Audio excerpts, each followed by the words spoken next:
Mais uma vez, bem-vindo a uma aula de pesquisa operacional, né? Nós vamos falar sobre simulações, e aí, conforme havia dito para vocês, nós vamos usar modelos matemáticos para fazer essas simulações. A aula de hoje é exercício sobre sistemas lineares, que é a continuação da nossa última aula. Então, eu vou resolver alguns exercícios hoje. Para ser mais exato, eu vou resolver, eu não sei se eu trouxe aqui 6 ou 7 exercícios, mas serão eles que nós iremos resolver. Então, qual que é o nosso papel? Nós já sabemos como resolver sistemas lineares. A gente precisa, aqui hoje, aprender a montar esses sistemas lineares. Então, esse é o nosso objetivo.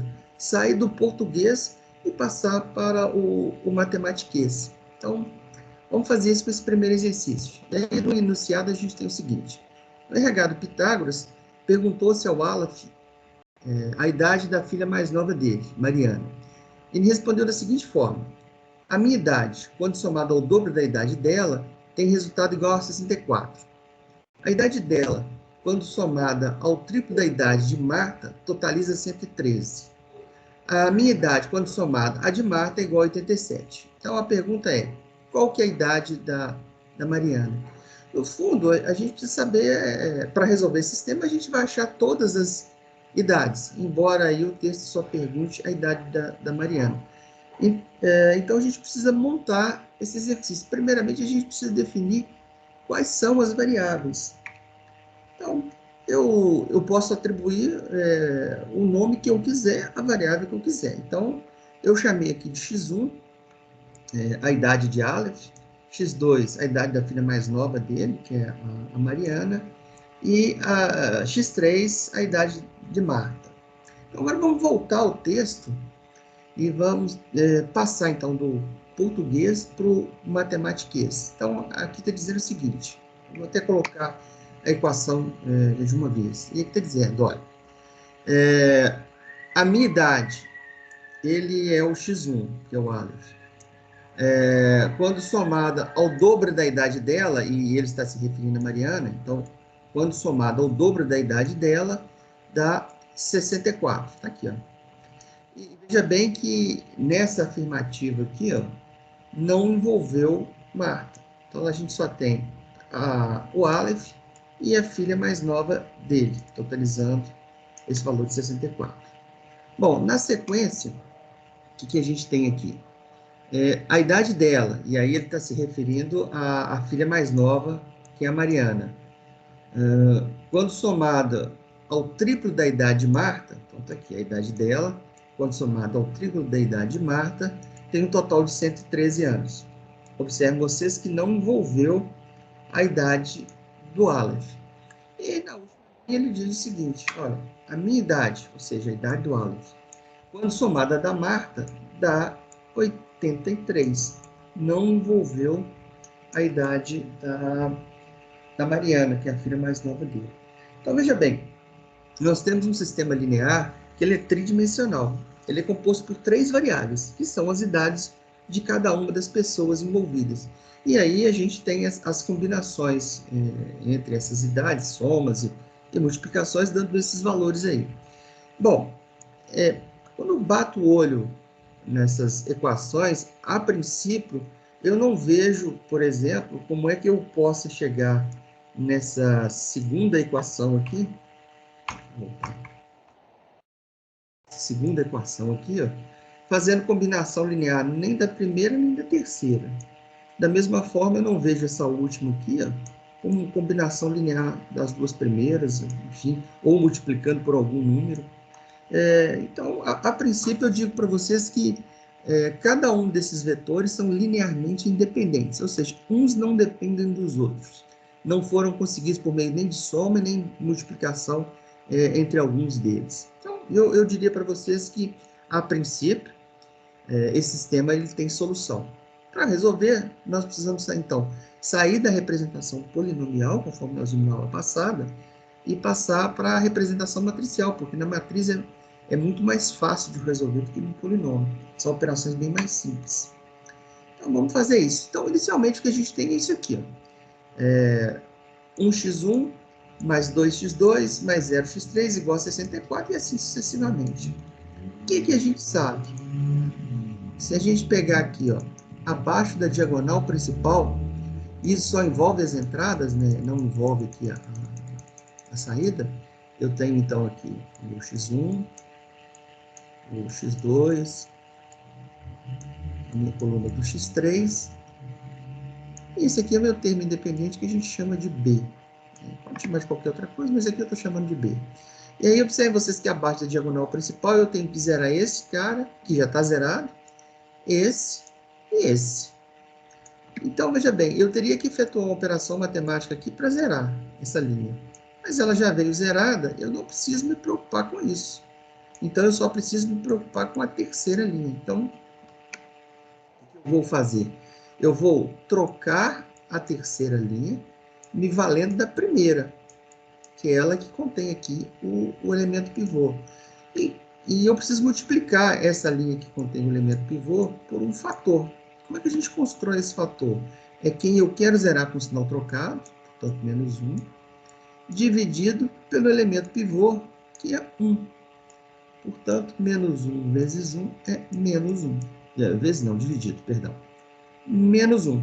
Então, esse é o fator que eu vou multiplicar em cima para somar embaixo. Então, a gente precisa fazer isso coluna a coluna. Então, menos 1 vezes 1, menos 1, quando somado a 1, vai dar 0. Observem vocês que eu repeti as duas primeiras linhas, porque eu não precisei alterá-las. Eu só estou alterando a terceira. Então, continuando a operação, esse fator aqui, ó, menos 1 vezes 2, é menos 1. Menos 2, perdão. Quando somado com 0, dá menos 2. Menos 1 vezes 0 é 0. Quando somado com 1, dá 1. Menos 1 vezes 64, menos 64, que quando somado com 83, dá mais 19. Maravilha. Se eu agora observar aqui, ó, abaixo da minha diagonal principal, esse já está zerado, esse eu acabei de zerar, só falta zerar esse aqui. E o meu elemento pivô agora é esse 1 aqui, não mais este. Bom, por que isso? Porque agora eu vou manter as duas primeiras linhas, porque eu não vou alterá-las, e eu vou trocar só a terceira linha, novamente. E aí, veja bem, se eu me valer da primeira, qualquer valor que eu multiplicar na primeira linha, quando eu somar com 0, aparece um valor. E não é isso que eu desejo. Esse é o motivo pelo qual eu vou me valer da segunda linha e não da primeira. Então, agora, o que eu vou fazer? Eu vou trocar a terceira linha, me valendo da segunda. E eu preciso multiplicar essa segunda linha por um fator. E que fator é esse? É quem eu quero zerar, que é esse menos 2 aqui, com o sinal trocado, portanto, mais 2, dividido pelo elemento pivô, que ele é 1. 2 dividido por 1 é 2. Por que eu faço isso aqui? Porque agora eu vou multiplicar na linha que contém o elemento pivô. Ou seja, eu vou multiplicar aqui. E na hora que eu multiplicar por esse fator, vocês vão ter isso aqui, ó. O fator vezes o valor que está na coluna, que é 1, dividido por esse cara aqui, que é menos 2. Observem vocês que na hora que eu cortar aqui, ó, eu fiz alguma bobagem aqui, peraí. Eu estou multiplicando o fator por 2. Multiplico em cima, sim, e soma embaixo. Ok. Olha só, eu posso simplificar isso aqui, né? Então, menos 2 dividido por menos 2. Perdão, gente, eu estou falando bobagem aqui. Posso até simplificar, não tem problema não, mas eu não vou fazer isso não. Eu vou fazer a multiplicação. Observem vocês aqui, ó. 2 vezes 1 é 2. Gente, perdoe-me. Eu acho que é a véspera do feriado. Eu vou simplificar assim, facilita a minha vida. Eu só errei essa conta aqui, ó. Vamos de novo. Vamos lá. O meu fator, ele é agora 2. Quando eu multiplicar esse fator em cima, observem que ele vai resultar em 2 positivo. Quando eu somar embaixo, observem vocês que, como ele é 2 positivo, quando eu somar embaixo, eu vou somar com o simétrico a ele, que é menos 2. Portanto, essa soma aqui, ó, ela vai dar 0, como era de se esperar, porque eu estou montando esse fator exatamente para poder zerar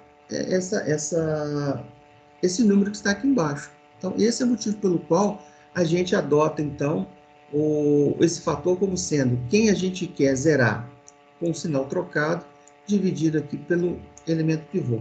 Apesar da ligeira confusão aqui, espero que vocês tenham entendido. Okay? Se não entenderam, por favor, pare a aula, que eu volto a explicar. Bom, se a gente continuar aqui, vamos multiplicar esse fator 2 vezes 3, que dá mais 6. Com mais 1, eu tenho 7. 2 vezes 113 vai dar 226, com mais 19 dá 245. E agora observe vocês o seguinte, se eu analisar abaixo da minha diagonal principal, esse está zerado, esse está zerado, esse aqui está zerado, porque eu acabei de fazer isso. Ou seja, eu terminei as operações matemáticas com a minha matriz. Essa matriz aqui, ó, ela é exatamente igual, perdão, ela não é igual a essa, ela é diferente.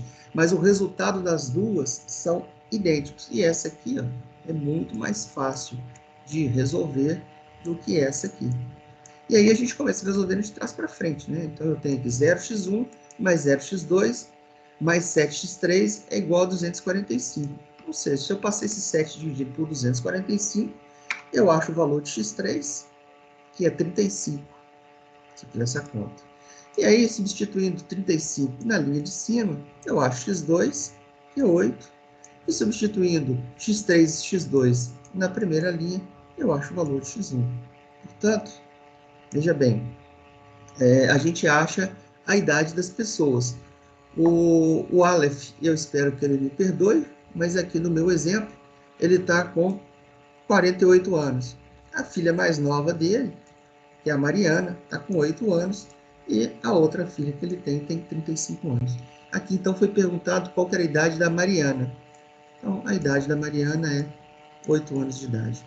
Pessoal, vocês entenderam até aqui como é que foi montado o problema e como é que foi resolvido, Lívia e Anderson? Tranquilos? Entendi, professor. Tá dando pra entender. Beleza, Lívia e Anderson. Então, vamos lá. Vamos para um segundo exemplo. Vamos lá. Olha só. Segundo enunciado aqui, ó, a distância mensal percorrida por Arthur entre o trabalho e a faculdade, entre o trabalho, a faculdade e a residência, é de 600 quilômetros. Então, provavelmente ele deve morar perto ali, perto da faculdade, perto do trabalho, porque esse deslocamento total dá só 600 quilômetros no mês. E quando ele fez as contas, ele encontrou um custo de transporte igual a 70 centavos por quilômetro para o carro. Então, se ele for de carro, ele gasta 70 centavos por quilômetro. E se ele percorrer esse mesmo trajeto de moto, ele gasta 17 centavos. Então, ele já tem lá os compromissos dele assumidos ao longo do mês, e quando ele faz essas contas todas, ele observa que ele só pode gastar R$ 155 com transporte. E aí a pergunta é, face a isso, quantos quilômetros ele deve percorrer com cada veículo desse? Quantos quilômetros com a moto, quantos quilômetros por carro, para exatamente gastar o que ele pode com gasolina. Bom, primeira coisa que a gente precisa fazer é dar nome às variáveis. E o que se deseja saber? Quantos quilômetros que ele precisa percorrer com cada veículo. Então, vou chamar aqui de x1 a quantidade de quilômetros percorridos de carro e x2 a quantidade de quilômetros percorridos de moto. Ora, definida essas variáveis, o que a gente precisa agora é voltar no texto para transformar, né, do português para o matematiquês, para a gente ter as equações. Como nós só temos duas variáveis, a gente só precisa de duas equações para poder resolver esse problema. Então, vou voltar na leitura aqui. Ó. O que ele diz? Ele percorre no mês, né, o deslocamento dele entre a faculdade e a residência e o trabalho é de 600 quilômetros. E veja bem, ele tem 2 veículos para fazer isso, que é um carro e uma moto. Então, veja bem, a soma desses deslocamentos, a soma do deslocamento de carro, tantos quilômetros de carro, mas, que eu não sei quantos são ainda, mas tantos quilômetros de moto, tem que dar aqui uns 600 quilômetros, que é o que ele apurou, que ele gasta em deslocamento entre a casa, a faculdade e o trabalho. Então, nós já temos a primeira equação. Bom, aqui é o seguinte, o que ele apurou? Que ele consome, eu já vou apresentar a equação de uma vez para ficar mais fácil, que quando ele desloca de carro, ele gasta 70 centavos por quilômetro. Tá aqui. E quando ele desloca de moto, ele gasta 17. Eu ainda não sei quantos quilômetros ele vai percorrer de carro. Eu ainda não sei quantos quilômetros ele vai percorrer de moto. Eu sei que esse total vai dar 600. Então, e que o dinheiro que ele vai gastar, então veja bem, a linha de cima, ela se refere à quantidade de quilômetros. A linha de baixo se refere a dinheiro. Ora, veja bem que x1 é quantidade de quilômetros, mas quando eu multiplico isso por dinheiro, esse resultado aqui é dinheiro. É a mesma coisa aqui, eu tenho uma quantidade de quilômetros. Quando eu multiplico pelo custo do quilômetro, então eu passo a ter dinheiro. Então eu tenho que dinheiro mais dinheiro é igual a dinheiro. Na linha de cima, quilômetro mais quilômetro é igual a quilômetro. Então, observem vocês que existe coerência nas minhas equações. Bom, então, se a gente fosse resolver essas equações aqui agora, eu poderia resolver por substituição de variáveis. Poderia isolar, por exemplo, x1 e substituir x1 aqui para a gente achar x2. Em seguida, substituir em qualquer uma das equações, eu encontraria o resultado, ou seja, os valores de x1 e x2. Agora, eu poderia também usar o método de Gauss, escalonamento aqui, não teria problema nenhum. Eu chegaria nos mesmos resultados. Aqui, o objetivo, então, já não é mais resolver, porque a gente já sabe como é que resolve. O objetivo aqui é montar o modelo matemático. Mas se a gente resolvesse essa equação, ou por substituição, ou por Gauss, a gente chegaria à conclusão de que, se ele andar de carro, ele tem que andar 100 km. E de moto, ele teria que percorrer 500 km. Observe, senhores, o seguinte, que esses valores aqui são as raízes do problema que precisam satisfazer as duas equações ao mesmo tempo. E elas satisfazem. Observem vocês aqui que se eu somar 100 km mais 500 km, dá um total de 600 km, que é o que ele tem para percorrer. Agora, na linha de baixo, olha só, 70 centavos vezes 100 dá 70 reais. 17 centavos vezes 500 vai dar um valor que, de cabeça eu não vou fazer essa conta, mas quando eu somar esses dois valores, podem ter certeza que eu chego aqui num total de 155 reais, que é o máximo que ele pode gastar com transporte. Tranquilo, pessoal? Até aqui? Sem problemas, Anderson e Lívia? Sim. Ok. Maravilha. Vamos então para o nosso terceiro exercício. Olha só. Uma empresa, ela embala e revende 3 tipos de produtos. O processo é feito em uma linha de produção por meio de esteira rolante, controlada por um sensor de fim de curso e por uma balança, cuja precisão é de 350 gramas, que registra o peso dos produtos e em seguida encaminha para empacotamento. Então eu tenho uma linha de produção e eu tenho somente 3 produtos e eu posso combinar esses 3 produtos de diferentes maneiras. Mas o que é fato? Eu vou embalar os 3 ao mesmo tempo. Então, passo o primeiro produto, né, na linha de produção, ele é pesado, passo o segundo, ele é pesado, passo o terceiro, e aí o sensor detecta que passou por ali 3 produtos, e aí ele encaminha isso para empacotamento e provavelmente para o despacho disso para o cliente. Bom, e aqui ele tem, então, como é que isso foi, como é que aconteceu, né, essas pesagens. Então, um primeiro pacote que foi embalado continha 5 unidades de cada produto e pesou, então, 10 quilos. E assim ele foi fazendo, computando a quantidade de cada um deles e foi pesando.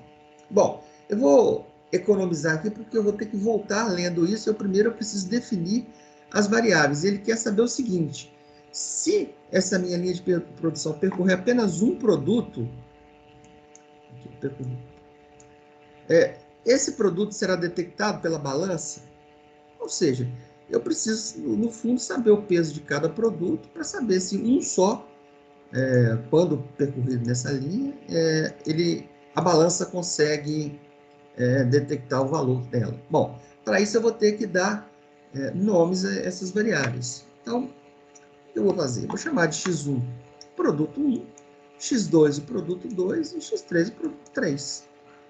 Eu vou sempre trabalhar dessa forma, não precisa ficar pensando em nome de variáveis.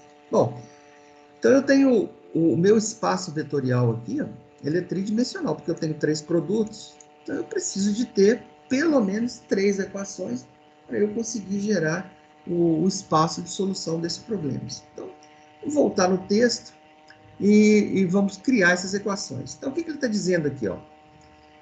Um primeiro pacote que foi embalado continha 5 unidades de cada produto e o peso total deles foi 10 quilos. Então, tá lá. Na verdade, eu disse que ele era pesado separadamente. Não, esses produtos eram reunidos e era pesado os 3 ao mesmo tempo. Bom, então aqui ele está dizendo que passou 5 do primeiro produto, 5 do segundo, 5 do terceiro, e que a balança acusou 10 quilos. Aqui ele diz o seguinte: uma outra embalagem continha 4 unidades do segundo produto e 3 unidades do terceiro produto. E ela acusou ali um total de 3,6 quilos. Portanto, eu não tinha nenhum primeiro produto dentro desse pacote. Na sequência, passou ali 3 unidades do primeiro produto, está aqui, 7 do segundo produto e 1 unidade do terceiro produto, totalizando 7,6 quilos. Mais uma vez, quando eu bato o olho dessas equações, eu não consigo enxergar no primeiro momento que uma dessas equações foram conseguidas ou somando outras duas ou multiplicando por um número.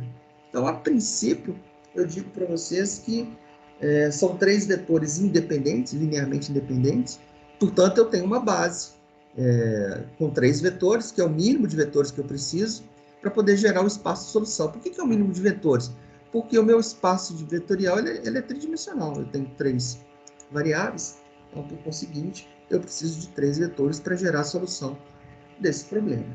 Bom, agora o que eu faço? Saio da representação matricial, vou para a representação vetorial, perdão, ao contrário disso, eu saio da representação polinomial, vou para a representação matricial, resolvo isso na matriz e volto para o polinômio substituindo as variáveis.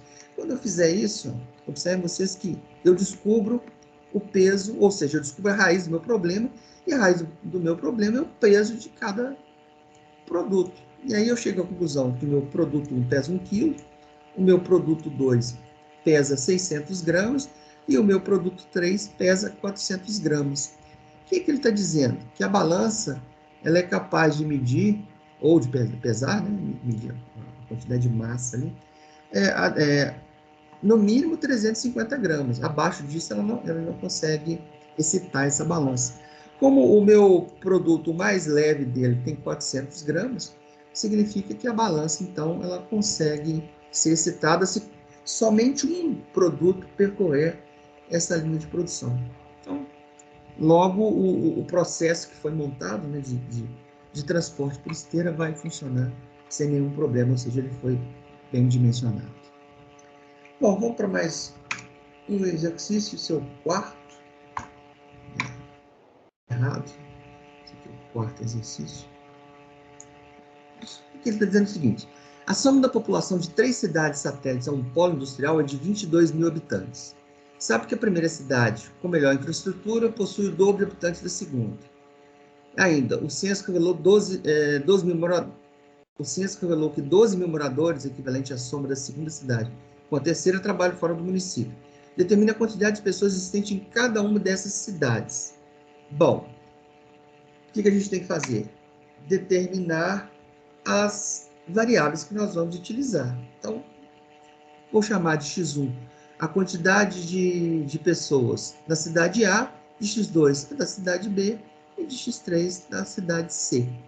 Agora, o que eu preciso já que eu tenho 3 equações, eu preciso encontrar, eu tenho 3 variáveis, eu preciso encontrar 3 equações para o meu sistema de ser possível e determinado, ou seja, para que eu gere o espaço de solução do meu problema.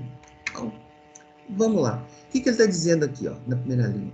A soma da população de 3 cidades é de 22 mil habitantes. Então, está aqui. Ó. Se eu somar essas 3 cidades, eu tenho 22 mil habitantes. Sabe que a primeira cidade, eu vou até colocar a equação de uma vez, isso aqui é uma pegadinha. Sabe-se que a primeira cidade com melhor infraestrutura, isso aqui é uma informação desnecessária. Ela está aqui só para firula. Enfim, matematicamente eu não tenho nada o que fazer com essa frase. O que eu preciso saber é o seguinte: a primeira cidade possui o dobro de habitantes da segunda. Está aqui, ó. A primeira cidade possui o dobro de habitantes da segunda. Ora, observem vocês que essa equação ela não está no formato de uma equação linear. A gente precisa de uma equação linear, ela tem um índice, uma variável, mais um índice, uma outra variável, assim sucessivamente, e que ela seja igual a um número, em termo isolado. E do jeito que ela está aqui, ó, ela não está nesse formato. Então, a gente precisa colocá-lo desse jeito. É simples. É só passar tudo que é variável para a esquerda e tudo que é número isolado para a direita. Então, se eu pegar essa variável x2 e passar para a esquerda, ela vem com um valor negativo de menos x2. E eu não tenho nenhum número isolado. Portanto, esse valor b aqui, ele é igual a zero. Essa segunda equação está no formato que a gente precisa que ela fique, ou seja, esse formato aqui de uma equação linear. Bom, mas por enquanto eu só tenho 2 equações. Eu preciso de uma terceira. E aí, veja bem, a gente tem que o censo revelou que existem 12 mil moradores e isso é equivalente à soma da segunda cidade com a terceira cidade. Então, se eu somar os habitantes da segunda cidade com os habitantes da terceira cidade, eu tenho aqui 12 mil indivíduos. Portanto, isso não envolveu a primeira cidade. Ora, olhando essas 3 equações aqui, esta e esta última, a princípio, eu não vejo que uma delas é combinação linear das outras duas. Então, a princípio, eu digo para vocês que esse sistema ele é possível e determinado, ou seja, os 3 vetores são linearmente independentes entre si. Como é que eu descubro isso? Fazendo escalonamento de Gauss. Na hora que eu fizer isso, se nenhuma linha ficar zerada, significa que os 3 vetores são independentes. Caso, por exemplo, eu tivesse pegado essa primeira linha aqui, ó, multiplicado por 2, eu teria 2x1 mais 2x2 mais 2x3 é igual a 44. Esse meu vetor seria a combinação linear desse primeiro, ou seja, é esse vetor multiplicado por um escalar, multiplicado por um número. E se eu usasse isso para fazer o escalonamento de Gauss, essa linha que foi multiplicada por 2, ela apareceria inteiramente zerada, indicando para mim que ela era a combinação linear da primeira. Então, quando a gente encontra 3 linhas e nenhuma delas zerada, a gente sabe que os vetores são independentes entre si, portanto, o sistema ele é possível e ele é determinado também. E se a gente fizer resolver esse sistema, né, por meio da escalonamento de Gauss, a gente chega na população de cada uma das cidades. Ou seja, X1 tem 10 mil habitantes, X2, 5 mil habitantes, X3, 7 mil habitantes. Ou seja, senhores, eu consigo, então, modelar, e aqui a gente está falando só de coisas que são lineares, ou seja, só valores que envolvem proporcionalidade. Eu não estou falando aqui, não estou tratando aqui de crescimento de bactéria, de carga de capacitor, não estou tratando nada de que não seja linear. Então, veja bem, eu consigo, desde que o meu sistema seja linear, eu consigo modelar esses problemas, né? Basta que eu saia, né, da explicação do problema, do português propriamente dito, para um modelo matemático que equivale a esse meu problema, e a partir daí eu aplico um método para resolver esse sistema. Nós vamos ver a partir da próxima aula como é que a gente faz isso para sistemas que não são lineares, que não apresentam proporcionalidade. É um método um pouco diferente desse, apesar de existirem algumas semelhanças entre esses modelos. Mas hoje eu estou mostrando para vocês só isso, né? Como é que a gente sai de uma representação que está em uma linguagem natural, que é uma fala, para uma linguagem matemática para que a gente consiga resolver. Então, vamos para o nosso quinto exercício aí. E ela diz o seguinte, esse exercício. Uma loja de departamento, foi efetuado o pagamento de R$450 referente a um tênis especial de corrida. Tá coerente. Um tênis de corrida está nessa faixa aí mesmo. Sabe que se o pagamento foi feito em dinheiro e usou-se 45 notas. E as notas que foram utilizadas foram essa aqui, ó. Notas de 5, 10 e 20 reais. Para quitar essa dívida. E aí contou-se 25 notas de 10 e de 20 reais. Né? Quando somou essas notas, separou em notas de 10 e de 20, na hora que contou essas duas notas, deu 25. Qual a quantidade de nota que foi utilizada para fazer esse pagamento? Bom, eu tenho aqui 3 variáveis, né? Eu preciso, então, primeiramente, dar nome para essas variáveis. Por pura falta de criatividade, eu vou chamar de x1, x2 e x3, a quantidade dessas notas.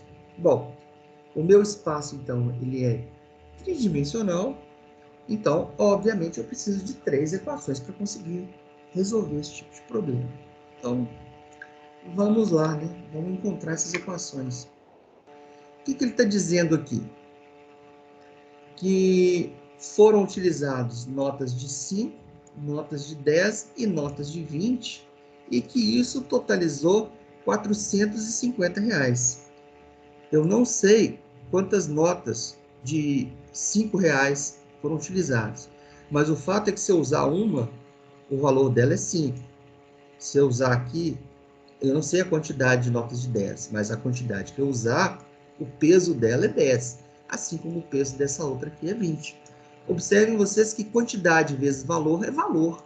Então, eu tenho aqui um valor somado com outro valor, somado com outro valor, dá um valor total. Então, a equação, ela apresenta coerência.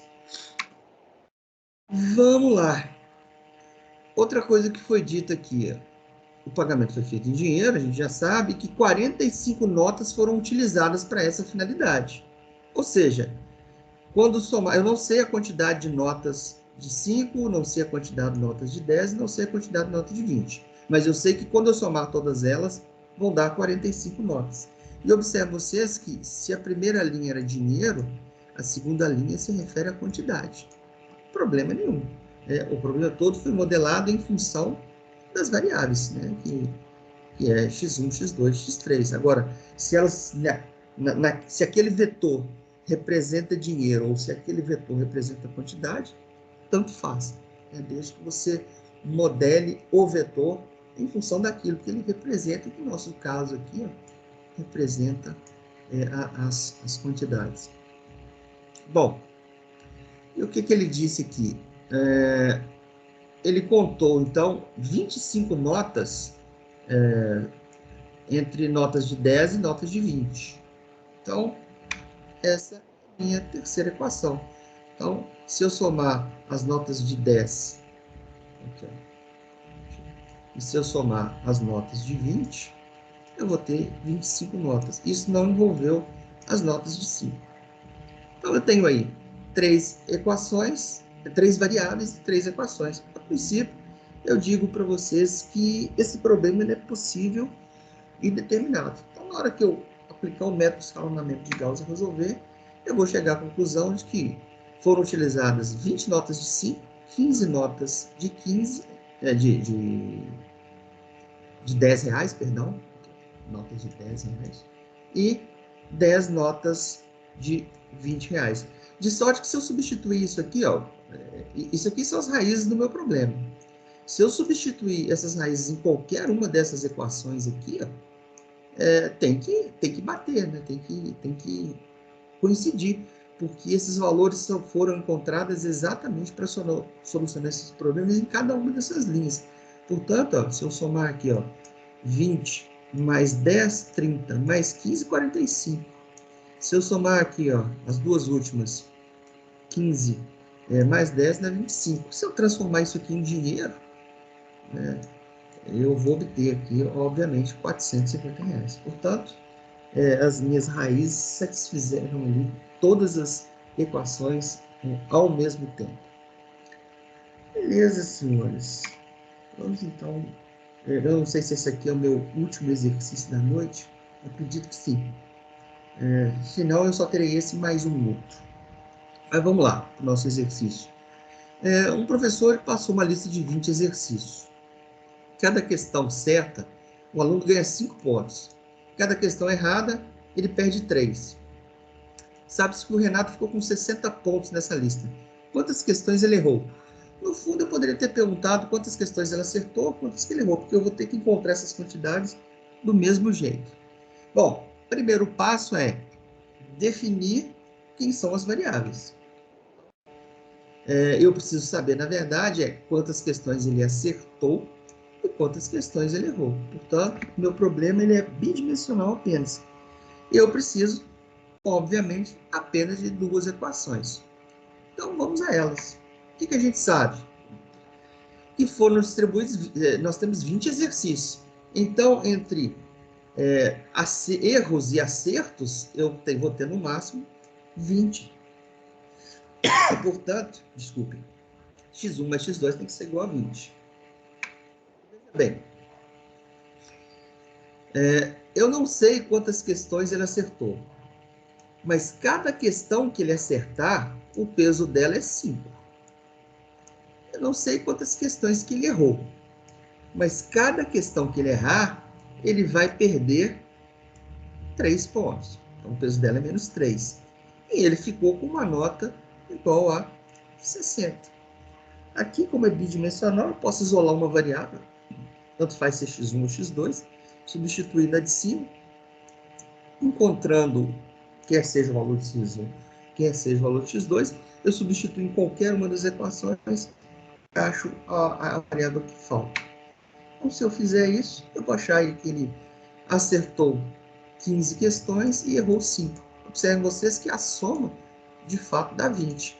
E se eu fizer essa ponderação aqui, multiplicar 15 vezes 5 e subtrair 3 vezes 5, eu vou chegar nos 60 pontos que ele conseguiu aí, no final da resolução da lista de exercícios. Senhores, de fato, nós temos mais um exercício.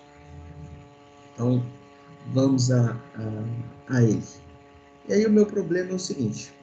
Eu tenho uma pista de atletismo nesse formato que está aí, e ele é uma pista de um parque público. E a Carolina, que é a nossa aluna, ela está se deslocando aqui do ponto A até o ponto C, passando pelo ponto B. E ela está fazendo outros deslocamentos nessa pista. E aí, veja bem, com base nisso, se deseja saber qual que é o comprimento dessa pista. Então, a primeira providência que eu preciso fazer é dar nome aos trechos dessa pista. Aí, ó, eu vou chamar o trecho de A até B, x1, de B até C de x2 e de A até C de x3. Portanto, eu tenho aí um espaço que é tridimensional.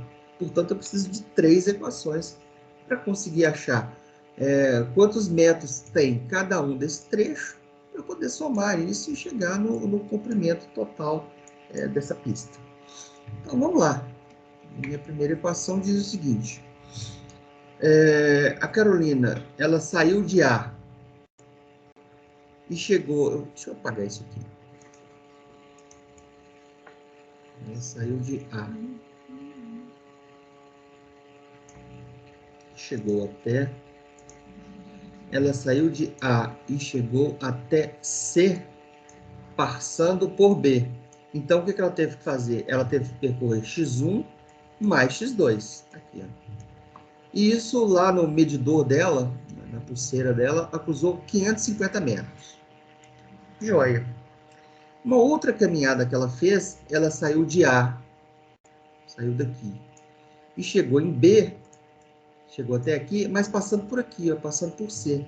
Portanto, ela percorreu x2 mais x3. E a pulseira dela acusou que ela deslocou 700 metros.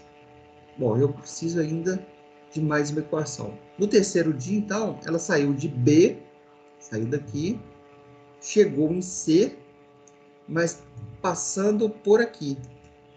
Então, veja bem, para ela sair de B e chegar em C passando por aqui, ela se deslocou, então, x1 mais x3. E isso totalizou, então, 900 metros. Ora, a princípio, batendo o olho, eu não consigo enxergar como eu possa chegar em qualquer uma dessas equações, somando uma com outra ou multiplicando por um determinado número. Então, eu digo para vocês que, a princípio, eu tenho 3 vetores que são linearmente independentes. Portanto, eu consigo, sim, gerar o espaço de solução do meu problema.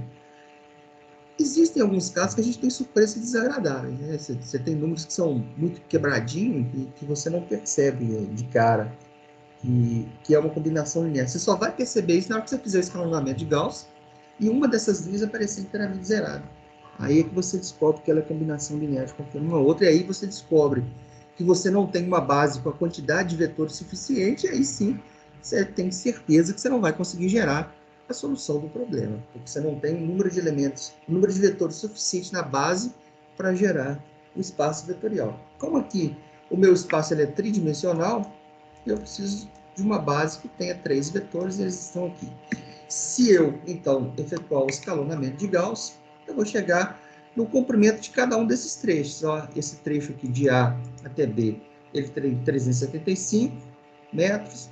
O trecho seguinte tem 75 e o último trecho, que é de A até C, ele tem 525 metros. Se eu somar o comprimento de todos esses trechos, eu vou chegar aí que a minha pista ela tem um total de 1.075 metros. Bom, senhores, de fato eu não tenho mais nenhum exercício. Eu vou parar a gravação da aula para não ficar extensa, e aí eu vou abrir para pergunta dos senhores. Deixa eu parar essa gravação aqui.